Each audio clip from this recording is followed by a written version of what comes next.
Good afternoon. Phil Lindeman with your Krystal 93 News from Mountain Comfort Furnishings and Design. An injured worker was airlifted from the City Market parking lot in Dillon this afternoon after falling from a ladder. Flight for Life landed around 1 and took off soon after. Summit Fire confirms the worker fell about 15 feet while cutting tree branches. He could not move and was flown to Denver with a suspected back injury. Just moments ago, Silverthorne cut the ribbon on the anticipated Adams Avenue extension. That new road and 50-foot bridge connects Smith Ranch to the Willowbrook neighborhood. A thief is on the run after stealing cash and a dirt bike from Silverthorne Power Sports. Police are reviewing security footage with no arrests or leads yet. A longtime Frisco local is fed up with housing lotteries. One of the winners of Nellie's neighborhood been up here for a couple of years, and it was their first lottery ever that they entered in the housing authority. It's great for them, but what about those of us who have been here for a decade? That was Alex Beach, 9-year manager at the Island Grill at Frisco Bay Marina, and he is about to lose his apartment. We've just been told we're getting kicked out, going to get developed, and you're going to lose 4 more locals in the town of Frisco. He recommends treating housing lotteries like whitewater permits. The more you lose, the more entries you get in future lottos. Silverthorne is on pace for near-record taxes this year. Through August, collections are ahead of last year and just 1.5% behind the record from 2022. Frisco taxes, they might set another new record this year.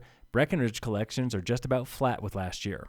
All summer long, Breck's own data guru said that lodging and rentals were struggling. But maybe not. Some wonky numbers all summer that we really couldn't explain, and we finally, Key Data has isolated they've had a technical glitch in their system. That was Lucy Kay with Breck Tourism Office. The biggest missing number was Breckenridge Grand Vacations. Many of their properties were not included. Breck Tourism is getting a new website, and leading the rebuild is a longtime Loveland Ski employee, John Sellers. There's nothing wrong with the site other than it's just a little tired, so we're going to do a refresh with that. That was Lucy Kay again. Sellers came to BTO after leading the Loveland Communications Department for years. This week on the State of Summit, we are 2 weeks out from Election Day, and local Democrats are outspending Republicans by thousands. Incumbent Commissioner Tamara Pogue has spent nearly $4,000 and raised more than $11,000. Her challenger Bob Cottrell has spent nothing and raised $477, and he was recently hit with a late filing penalty by the state, $50.